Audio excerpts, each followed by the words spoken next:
आज हसद का मादा इतना हमारे अंदर पैदा हो चुका है, जो बनाम मुसलमान अपने आप को कहलाते हैं, मगर आज हमारे अंदर हसद कितना है, आज हमारे अंदर बुग़्ज़ कितना है, आज हमारे अंदर इनात कितना है। अगर तुम किसी को मिटाने की कोशिश करोगे, ना तो कोई इंसान मिट सकता है, ना किसी का मिशन मिट सकता है, ना कोई दारुल उलूम मिट सकता है, ना कोई मदरसा मिट सकता है। इस मदरसे या किसी भी दीने मदरसे में किसी के बाप की तालीम नहीं होती, बल्कि खुदाए पाक की तालीम होती है, कुरान पाक की तालीम होती है।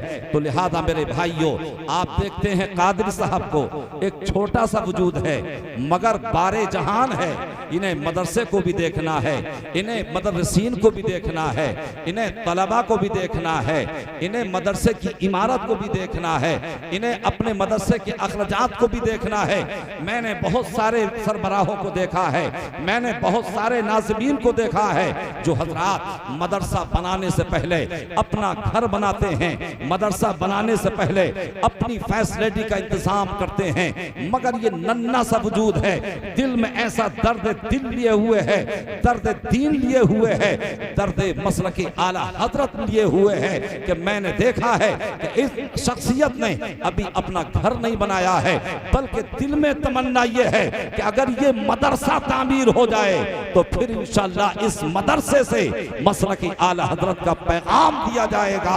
और इनकी यही तमन्ना है कि तालीम कुरान आम हो जाए, सारे परचमों से ऊंचा परचमे इस्लाम हो जाए। नारे तकबीर, नारे रिसालत, मसलके आला हजरत अल्लामा ज़ाकिर नईमी साहिब क़िबला जिंदाबाद। इन अशार के जरिए मैं अपनी गुफ्तगू का आगाज करता हूँ कि तख्त शाही ना लिबासे फाखरा ले जाएगा। आज हसद का मादा बहुत ज्यादा है, हमारे उलमा भी पाया जाता है। अगर आला हजरत का नाम ले दिया जाए, मुफ्ती आजम हिंद का नाम ले दिया जाए, खलीफा मुफ्ती आजम हिंद का नाम ले दिया जाए, तो कुछ लोगों के तीरों नश्तर का काम करता है, कुछ लोगों को बड़ा इस्तराब होता है, कुछ लोगों को बड़ी तकलीफ होती है, कुछ लोगों को बड़ी परेशानी होती है। मगर आज मेरी जबान से और इन उलमा की जबान से हकीकत सुन लो। किसी कहने वाले ने कहा था कि तख्त शाही ना लिबासे फाखरा ले जाएगा और बिल यकीन दीदार का एक हौसला ले जाएगा, बिल यकीन दीदार का एक हौसला ले जाएगा। और अजमते सरकार का मुनकिर न बन ऐ ना समझ, अजमते सरकार का मुनकिर न बन ऐ ना समझ, वरना दोज़ख में जलेगा मेरा क्या ले जाएगा, वरना दोज़ख में जलेगा मेरा क्या ले जाएगा। और कुछ करे बकवास नजदीक पर यह है मेरा यकीन, कुछ करे बकवास हासिद पर यह है मेरा यकीन, सूए जन्नत मसलके अहमद रज़ा ले जाएगा, सूए जन्नत मसलके अहमद रज़ा ले जाएगा। और आ रही है हर तरफ से बस यही प्यारी सदा, अब तुम्हें मंजिल की जानिब अख्तर रज़ा ले जाएगा, अब तुम्हें मंजिल की जानिब अख्तर रज़ा ले जाएगा। हजरात, आज की इस अज़ीमुश्शान कादरी रज़वी कॉन्फ्रेंस व जश्न दस्तार बंदी से आप पैगाम लेकर के जाइए और अपने कुलूब व अज़हान में बसा लीजिए और उस पर अमल करने की भी कोशिश कीजिए। इसलिए कि डॉक्टर इकबाल ने भी कहा था कि अमल से जिंदगी बनती है, जन्नत भी जहन्नम भी, ये खाकी अपनी फितरत में न नूरी है न नारी है। हजरात, वो तो और जमातें हैं जो घर घर जाकर के दीन की दावत देती हैं और कहती हैं कि चलो पाक हो तब भी चलो, नापाक हो तब भी मस्जिद में चलो, जबकि अल्लाह के नबी ने फरमाया कि नापाक आदमी ना तो कुरान को हाथ लगा सकता है और नापाक आदमी ना खाने काबा का तवाफ कर सकता है, नापाक आदमी ना कुरान पाक पढ़ सकता है, नापाक आदमी ना कुरान पाक को छू सकता है और नापाक आदमी ना मस्जिद में जा सकता है। मगर कुछ दीन के लुटेरे कहते हैं अगर हालत नापाकी में भी हो, अगर तुम नजस भी हो तब भी कोई बात नहीं है, चलो मस्जिद में। मगर अल्हम्दुलिल्लाह हम अहले सुन्नत वल जमात, हम घर घर जाकर तो जो है दीन की दावत नहीं देते हैं, मगर हमारे यहाँ मजालिस होती हैं, हमारे यहाँ महाफिल होती हैं, हमारे यहाँ जलसे होते हैं, हमारे यहाँ कॉन्फ्रेंस होती हैं, तो ये भी पढ़ने पढ़ाने का एक मौका फराहम हुआ करता है, ये भी तालीम और ताल्लुम करने का एक हसीन मौका हुआ करता है। लेकिन आज हम ख्वाबे गफलत में पड़े हुए हैं, आज हम जिन हालात से हिंदुस्तान में दो चार हो रहे हैं, आज हम उससे बिल्कुल ना आशना हैं, उन हालात से हम बिल्कुल बेखबर हैं। अगर कुरान को हम सही माना में पढ़ लें, अगर इस कॉन्फ्रेंस के पैगाम को आप ले जाएं, तो यकीनन आपको पता चलेगा उस जजीरा अरब में आज से 1400 साल पहले नुज़ूले कुरान के ताल्लुक से और नुज़ूले कुरान के एतबार से जो सबसे पहली सूरत है, जो सबसे पहली कुरान की आयत है, उसमें अल्लाह क्या फरमाता है? रब फरमाता है इक़रा, के पढ़ो, इक़रा पढ़ो, इक़रा पढ़ो। तो कुरान हमारे ज़हनों को झंझोड़ कर ये कह रहा है, ए लोगों पढ़ो, अगर तुम वक़ार चाहते हो तो तुम्हें पढ़ना होगा, अगर इज्जत चाहते हो तो तुम्हें पढ़ना होगा, अगर शान और शौकत चाहते हो तो तुम्हें पढ़ना होगा, अगर तुम हुकूमत चाहते हो तो तुम्हें पढ़ना होगा, अगर तुम सल्तनत चाहते हो तो तुम्हें पढ़ना होगा, अगर तुम खशियत रब्बी चाहते हो तो तुम्हें पढ़ना होगा, अगर तुम्हें खौफे इलाही चाहिए तो तुम्हें पढ़ना होगा। और मेरे आका ने फरमा दिया अल इल्मु नूर, अल इल्मु कुव्वा, यानी इल्म नूर है, इल्म कुव्वत है, पढ़ते तुम चले जाओ, परवरदिगार बरतरी तुम्हें अता फरमाएगा। वाह वाह, नारे तकबीर। हज़रात बोले बोले उस जज़ीरा अरब में सबसे पहले जो कुरान की आयत नाजिल हुई और जो सबसे पहले सूरत उतरी और नाजिल हुई, वो हमें क्या दर्श दे रही है? आपके कस्बा शहबाजपुर में और जिला संबल में अगर डीएम को भेजा जाए, योगी जी की तरफ से भेजा जाए या मोदी जी की तरफ से भेजा जाए, तो डीएम जिला संबल में आने के बाद सबसे पहले पूरे जिले के हालात का जायजा लेगा। तवज्जो से सुनिएगा मेरी बात को, और मैं अहले स्टेज की भी तवज्जो चाहता हूं कि ये मेरी पूरी पुष्पनाही फरमाएंगे हज़रात गिरामी। तो अगर एक डीएम संबल में आए तो पूरे जिले संबल के वो हालात को देखेगा और बड़े बड़े मसाइल को पेशे नजर रखेगा, और वो ये कोशिश करेगा कि जो बड़े बड़े मसाइल हैं पहले उन्हें हल किया जाए, पहले उन्हें दुरुस्त किया जाए, पहले उन्हें जो है सुलझाया जाए। अज़ीज़ान मिल्लत इस्लामिया, और जो छोटे मसाइल होंगे डीएम उन्हें बाद में अंजाम देगा, डीएम उनकी बाद में इस्लाह करेगा। तो बस इसी तरीके से जब कुरान पाक जज़ीरा अरब में नाजिल हो रहा है, जब कुरान पाक मक्के की गलियों में नाजिल हो रहा है, जब कुरान पाक की पहली सूरत नाजिल हो रही है, जब कुरान पाक की पहली आयत नाजिल हो रही है, तो क्या नाजिल हो रही है? इक़रा के पढ़ो। तो क्या सबसे बड़ा मसला था अरब का? तालीम सबसे बड़ा मसला था। इसके अलावा और भी तो मसाइल थे अरब में, इसके अलावा और भी तो मसाइल थे जज़ीरा अरब में, इसके अलावा बहुत सारे मसाइल थे। आमतौर से जिना हो रहा था, बहुत बड़ा मसला था। आमतौर से शराब पी जा रही थी, बहुत बड़ा मसला था। आमतौर से कत्ल खारत के बाजार गर्म थे, बहुत बड़ा मसला था। दो कबीले आपस में दस्तों गिरेबान थे, वह बहुत बड़ा मसला था। और यानी छोटों को गुलाम बनाया जा रहा था, बहुत बड़ा मसला था। औरतों की इस्मत तरी की जा रही थी, बहुत बड़ा मसला था। औरतों को मनहूसा समझा जा रहा था, बहुत बड़ा मसला था हज़रात गिरामी। और सबसे बड़ा मसला तो ये था कि खाने काबा के अंदर 360 पुत रखे हुए थे, ये सबसे बड़ा मसला था। तो कुरान जब नाजिल हुआ तो सबसे पहले कुफ्र के बारे में नाजिल हुआ होता, पहले ये अदयाने बातिला के बारे में या माबूदाने बातिल के बारे में कहा होता, मगर नहीं। जब कुरान की पहली आयत नाजिल हुई है तो पैगाम दे रही है और ये बता रही है कि इक़रा पढ़ो, यानी मतलब ये है कि तुम तालीम को आम कर दो। इसलिए कि जिस मुआशरे में तालीम आम हो जाए तो झगड़ों को खत्म किया जा सकता है, जिस मुआशरे में तालीम आम हो जाए जिना का दरवाजा बंद किया जा सकता है, जिस मुआशरे में तालीम आम हो जाए औरतों को इज्जत दी जा सकती है, जिस मुआशरे में तालीम आम हो जाए माबूदाने बातिल को बाहर निकाला जा सकता है। तो परवरदिगार आलम ने ये पैगाम दे दिया कि तुम पढ़ो, अगर तुम तालीम हासिल करोगे तो सारे फसादात खत्म हो जाएंगे। वाह वाह, जिंदाबाद जिंदाबाद। नारे तकबीर, नारे रिसालत, मसलके आला हजरत। बहुत खूब। और माशाअल्लाह ये उलमा का स्टेज है और माशाअल्लाह पुर हो गया है। बड़े बड़े नब्बास, बड़े बड़े मुतहर्रिक, बड़े बड़े फ़आल और बड़े बड़े नाक़िद स्टेज पर तशरीफ फरमा हैं। अल्लामा जामी कह सकते हैं कि आप ये कैसी बात कर रहे हैं कि तालीम से हर फसाद का खात्मा किया जा सकता है। तो आप जरा ये बताइए कि जो मिसाइल बनाए हैं, ये मिसाइल बनाने के ये जाहिलों ने बनाए हैं। इन्हें बनाने वाले ये कौन थे? ये पढ़े लिखे लोग हैं जिन्होंने मिसाइल बनाए हैं, जिन्होंने परमाणु बम बनाए हैं और हथियार बनाए हैं। ये कोई जाहिल लोगों ने नहीं बनाए हैं, ये पढ़े लिखे लोगों ने बनाए हैं। बर्मा को किसने बर्बाद किया है? वो जाहिल लोग नहीं थे, पढ़े लिखे लोग थे। अफगानिस्तान को किसने तबाह किया है? वो जाहिल लोग नहीं थे, पढ़े लिखे लोग थे। और यानी इराक को किसने तबाह किया है?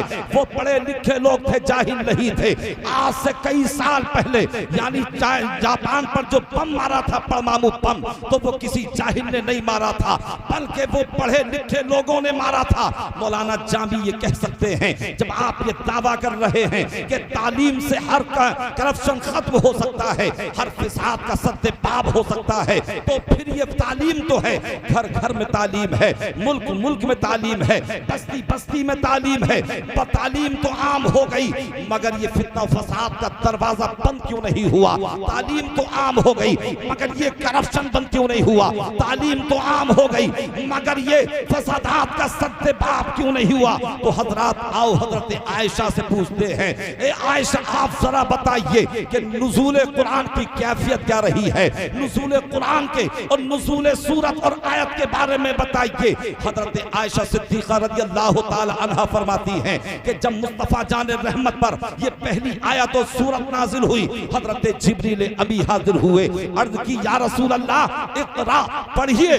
मेरे आका से कहते हैं इक़रा पढ़िए, मगर मेरे आका से 2 मर्तबा कहा, मेरे आका खामोश रहते हैं। जब तीसरी मर्तबा कहा इक़रा बिस्मि रब्बिकल्लज़ी खलक़, पढ़िए अपने रब के नाम से जो जिसने पैदा किया है, तो मुस्तफ़ा जान रहमत पढ़ने लगे हैं। हजरत आयशा फरमाती है कि जिब्रील अमी ने 2 मर्तबा कहा कि पढ़िए पढ़िए, सिर्फ पढ़ने की बात थी, तो मुस्तफ़ा जान रहमत खामोश रहे। और मेरे आका ने यह बता दिया, जहां सिर्फ तालीम होगी वहां जुल्म रहेगा, जहां सिर्फ तालीम होगी वहां फसाद रहेंगे, जहां सिर्फ तालीम होगी वहां करप्शन रहेगा।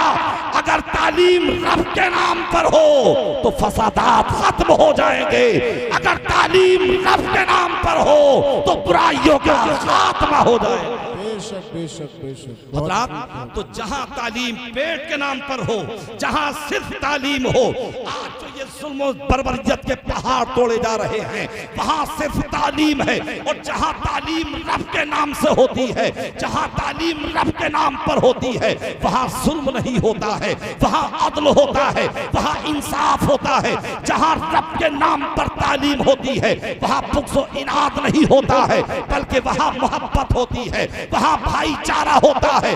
देखो हजरत सिद्दीक़ अकबर के यहाँ तालीम है, मगर रब के नाम पर है, करप्शन नहीं है। फारूक आजम के यहाँ तालीम है, मगर रब के नाम पर है, इसलिए करप्शन नहीं है।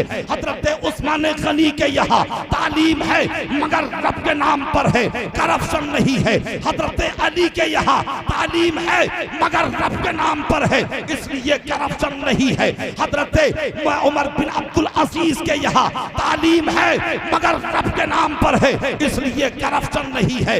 इमाम आजम के यहाँ तालीम है, मगर रब के नाम पर है, इसलिए करप्शन नहीं है। गौसे आजम के यहाँ तालीम है, मगर रब के नाम पर है, इसलिए करप्शन नहीं है। गरीब नवाज के यहाँ तालीम है, मगर रब के नाम पर है, इसलिए करप्शन नहीं है। मखदूम सिमना के यहाँ तालीम है, मगर रब के नाम पर है, इसलिए करप्शन नहीं है। हाफिज मिल्लत के यहाँ तालीम है, मगर रब के नाम पर है, इसलिए करप्शन नहीं है। मुजाहिद मिल्लत के यहाँ तालीम है, मगर रब के नाम पर है, इसलिए करप्शन नहीं है।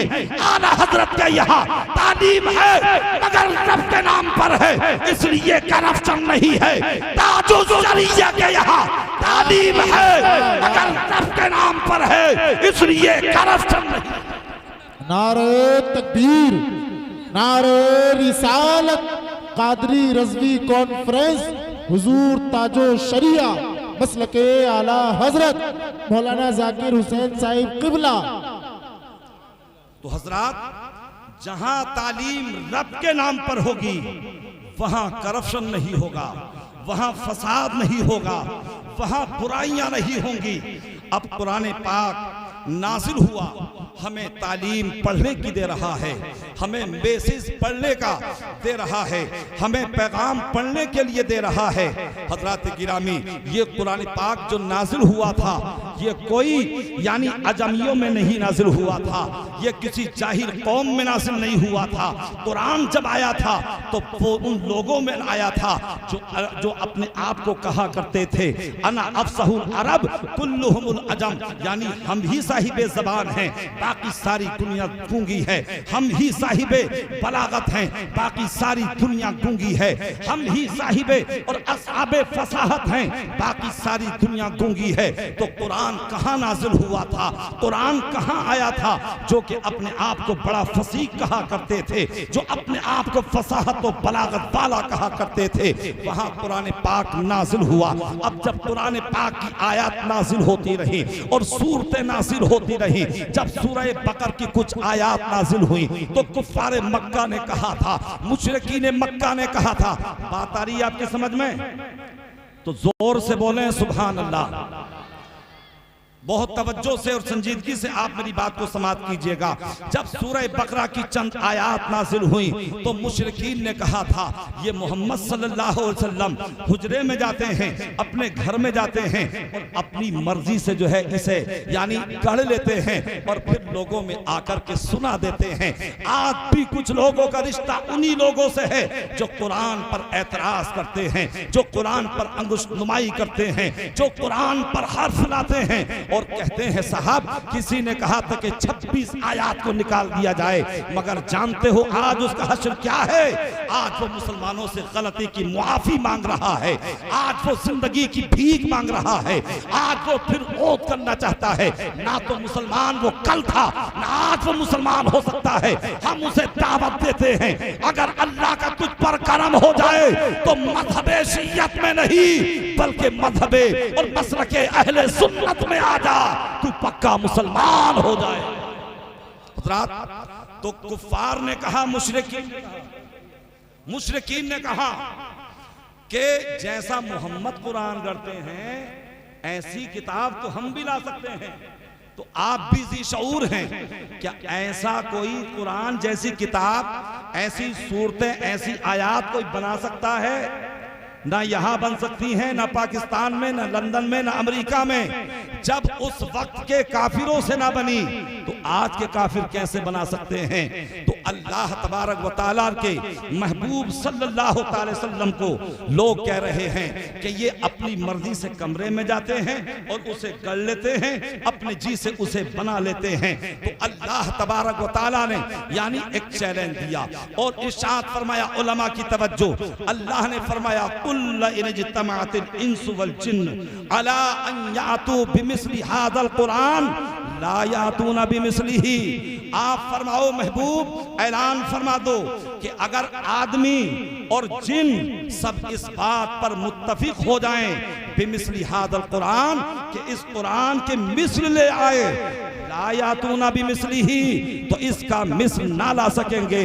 वलौ काना बादुहुम लिबादिन ज़हीरा, और अगरचे उनमें एक दूसरे का मददगार हो।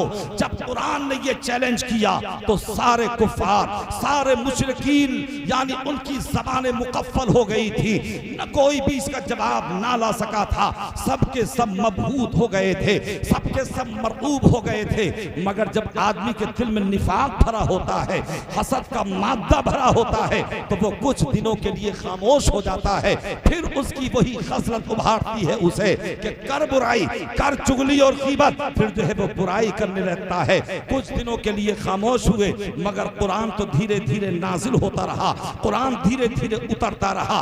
फिर जब उन्होंने फिर जो है मुस्लिमाई की और कहा कि मोहम्मद सल्लल्लाहु अलैहि वसल्लम यानी ये तो कमरे में जाते हैं, अपनी मर्जी से गगड़ लाते हैं, तो अल्लाह ने पहले चैलेंज किया था, कुरान ने पहले चैलेंज किया था कि अगर तुम सच्चे हो तो तुम कुरान जैसी कोई किताब लेकर के आ जाओ।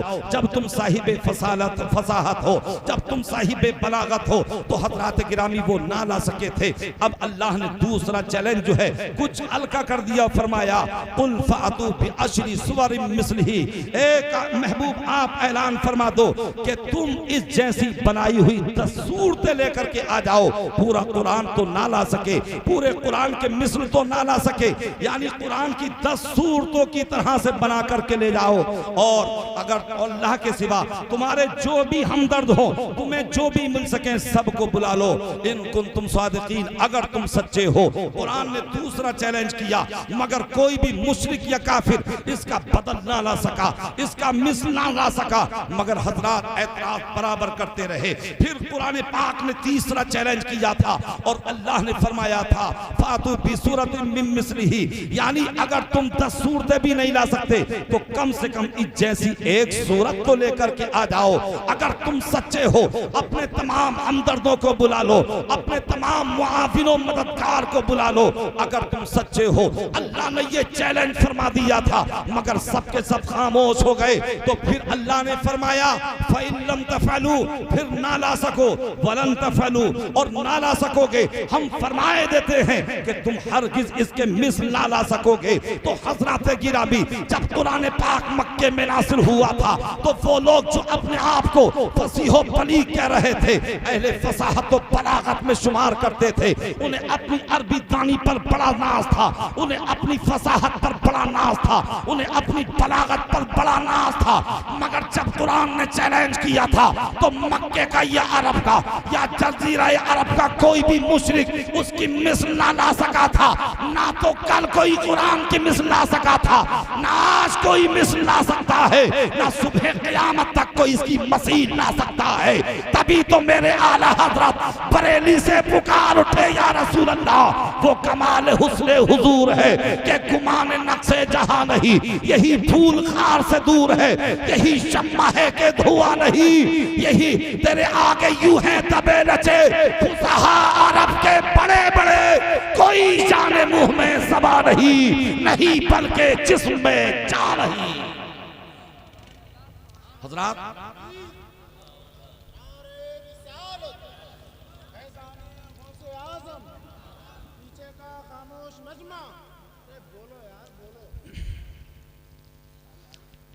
तो हजरात अल्लाह ने फरमाया इक़रा बिस्मि रब्बिकल लज़ी खलक़ खलक़ल इंसान मिन अलक़ इक़रा व रब्बुकल अकरम। ए महबूब, अपने रब के नाम से पढ़ो जिसने पैदा किया आदमी को खून की फुटक से, पढ़ो और तुम्हारा रब ही सबसे बड़ा अकरम।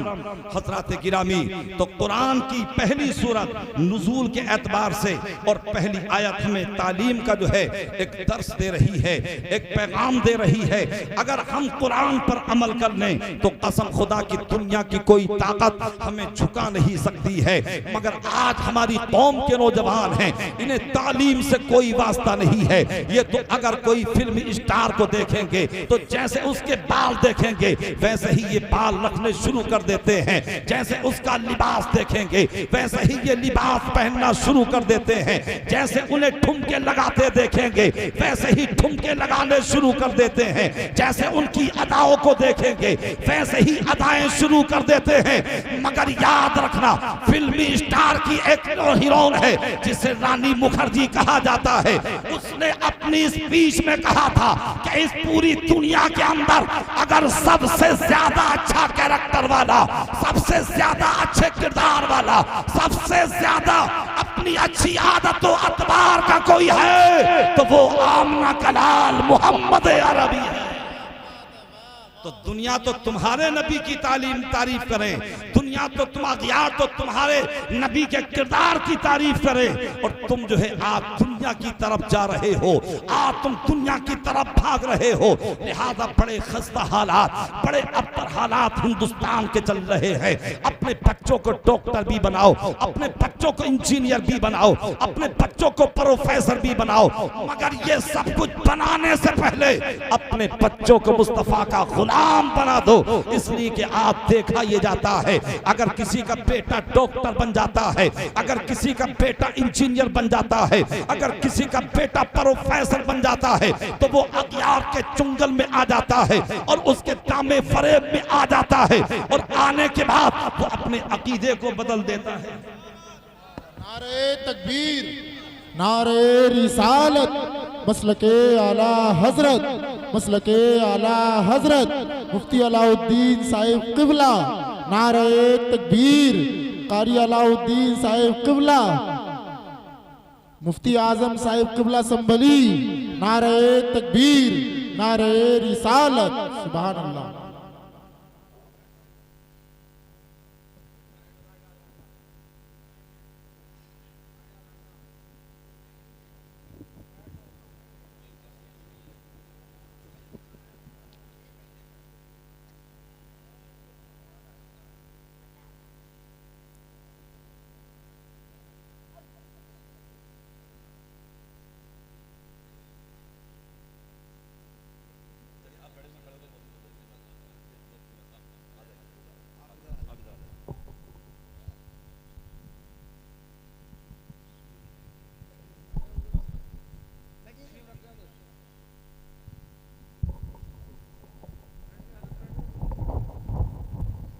तो बैठिए भैया, काले मैग वाले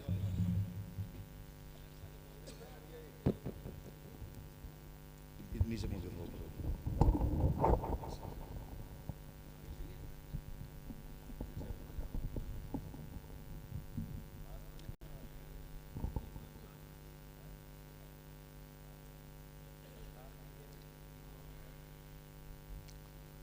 देखिए हजरात, पैकरे इल्म अमल मखज़ने इल्म फ़न आबरू अहले सुनन हज़रत अल्लामा मुफ्ती अलाउद्दीन साहिब क़िबला मुफ्ती आज़म संभल तशरीफ़ ला चुके हैं और हज़रत की उजलत में भी हैं। हज़रत आ गए, यही बहुत बड़ी बात है। और माशाअल्लाह हज़रत क़ादरी साहब से बड़ी मोहब्बत करते हैं, पहले भी मैंने देखा है। और जब जब हज़रत को ज़हमत दी जाती है तो हज़रत तशरीफ़ ले आते हैं। ये हज़रत की ज़रा नवाजी है, करम फरमाई है। अल्लाह तबारक व तआला हज़रत की उम्र में बेपनाह बरकतें अता फरमाए और परवरदिगार हज़रत को सेहत व तवानाई अता फरमाए। एक मरतबा मोहब्बत से बोलें सुभान अल्लाह। बात ही जो है इधर उधर हो गई, मगर फिर भी मैं जो है अपनी बात ख़त्म कर रहा हूँ। बात चल रही थी तालीम की कि नुज़ूल के एतबार से कुरान की सबसे पहली आयत और सूरत हमें कुरान की और तालीम का पैगाम देती है, पढ़ने का पैगाम देती है। तालीम हासिल करो, पढ़ो पढ़ो पढ़ो। मगर आज कौम मुस्लिम पढ़ने के लिए तैयार नहीं है। 12-13 साल तक तो कोई परवाही नहीं है, ना माँ को ना बाप को। और अगर ये बच्चा मोबाइल चलाने लगे बड़ा वाला, तो फिर माँ भी खुश होती है, बाप भी खुश होता है कि अरे बच्चा बड़ा ज़हीन व फतीन है, देखो ये फेसबुक भी चला लेता है, व्हाट्सएप भी चला लेता है, नंबर भी निकाल लेता है। लिहाजा मेरे भाइयों, कुरान का भी तकादा है, हदीस का भी तकादा है और हालाते हाजरा का भी तकादा है कि हम दीन की तालीम तो हासिल करेंगे ही, मगर हमें दुनिया की तालीम में भी आगे बढ़ना है। हमें दुनिया की तालीम भी हासिल करनी है। हजरात गिरामी, आज हमारे अंदर दीन हासिल करने का, तालीम हासिल करने का जज्बा ना रहा, मगर अपने असलाफ को देखिए तो पता चलेगा। देखिए हजरत इमाम मोहम्मद हैं, अल्लाह अकबर, हजरत इमाम आदम के बड़े अजिल्ला और आपके अकाबिर शागिर्दों में से हैं। हजरत इमाम मोहम्मद रज़ियल्लाहु ताला अन्हु हैं, 14 साल की उम्र है, आपकी वालदा ने फरमाया था, बेटा इमाम आजम की दरसगाह में जाओ और जाने के बाद अपना नाम वहां लिखवा दो और तालीम हासिल करना शुरू कर दो। अब हजरत गिरामी हजरत इमाम मोहम्मद रज़ियल्लाहु ताला अन्हु कोई गरीब घराने से नहीं थे, बड़े मालदार और अमीर कबीर के बेटे थे, बड़े मालदार घराने के थे। अल्लाह तबारक व तआला ने यानी दुनिया की दौलत से भी नवाजा था और हुस्न जमाल की दौलत से भी नवाजा था। आप बेपनाह हसीन और जमील थे, 14 साल की उम्र शरीफ है। इमाम आजम की बारगाह में गए और जाने के बाद में जो है अर्ज किया था, हुजूर आप मेरा नाम दर्ज फरमा लें, मुझे अपनी शागिर्दी में ले लें, मुझे अपनी गुलामी में ले लें। आपने फरमाया था, बेटा किसने भेजा है? इमाम मोहम्मद ने कहा, हुजूर मेरी माँ ने मुझे भेजा है। नारे तकबीर, नारे रिसालत, मसलके आला हजरत हजरत अल्लामा मौलाना सरताज हुसैन साहिब क़िबला, नारे तकबीर, नारे रिसालत, सुभान अल्लाह सुभान अल्लाह। इमाम मोहम्मद रज़ियल्लाहु ताला अन्हु ने कहा, हुजूर मुझे मेरी माँ ने भेजा है। तो आप बड़े हसीन थे, बड़े जमील थे, बड़े खूबसूरत थे, मगर इमाम आजम का तक़वा देखो कि अमरत से, छोटे बच्चों से कैसा आप पर्दा किया करते थे। आपने इरशाद फरमाया, बेटा कि जाओ घर जाओ और सबसे पहले कुरान पाक का हिफ्ज करो। जब तुम हिफ्ज करोगे, इसलिए कि उमूमन हिफ्ज करने में 3-4 साल तो लग ही जाते हैं। अगर बच्चा ज़हीन हो तो जल्दी भी कर सकता है और बात तो इतनी देर से करते हैं कि 5-5, 6-6 साल भी लग जाते हैं। हजरात देखिए, आप मिंबर नूर पर तशरीफ फरमा खतीबुल हिंद हजरत अल्लामा शेख सरताज अहमद रज़वी साहिब क़िबला तशरीफ ला चुके हैं, जिनके आप किताब नयाब से महजूज होंगे। मोहब्बत से बोलें सुभान अल्लाह।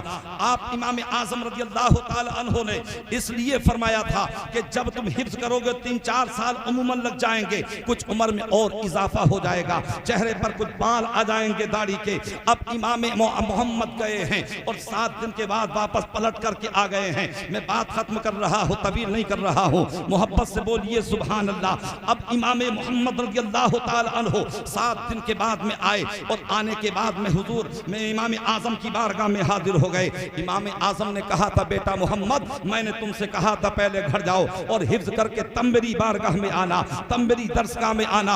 इमाम मोहम्मद ने कहा, हुजूर मैंने हिफ्ज कर लिया है। सुभान अल्लाह। आपने सुना होगा कि 4 साल की उम्र में इमाम शाफई ने कुरान पाक को हिफ्ज किया था और 1 महीने में मेरे आला हजरत ने माह रमजानुल मुबारक में कुरान पाक का हिफ्ज किया था, मगर इमाम मोहम्मद ने 7 दिन के अंदर कुरान पाक का हिफ्ज कर लिया था। जब इमाम मोहम्मद ने ये कहा कि मैं हिफ्ज करके आ गया हूं, तो इमाम आजम ने फरमाया था, ए बेटा अगर हिफ्ज पढ़ लिया है तो कुरान पाक को पढ़ना शुरू करो और मुझे जरा सुनाओ तो सही। इमाम मोहम्मद ने जब कुरान पाक को पढ़ना शुरू किया है, अलहम से शुरू किया है, जब तक बन्नास की सीन पर नहीं पहुंचे हैं उस वक्त तक आपने सांस को नहीं रोका है। तो ये दौर था हमारे अकाबिर का, ये दौर था हमारे शयूख का, कि उन्हें जज्बा दीन का कैसा था, वो पढ़ने के लिए कैसी सऊबतें बर्दाश्त करते थे, पढ़ने के लिए कैसी मशक्कतों को झेलते थे।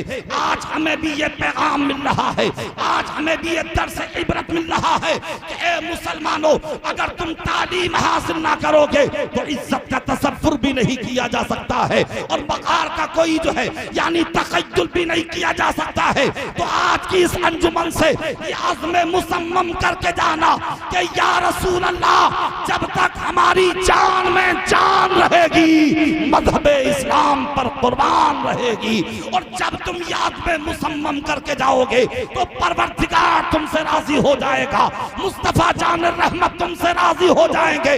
और अपने अमल से ये बता दो कि हम आतिशे सोजा में भी बात कहेंगे, कुंदन की तरह दहर में ताबिंदा रहेंगे। तारीख बताती है कि हर दौरे सितम में हम जिंदा थे, जिंदा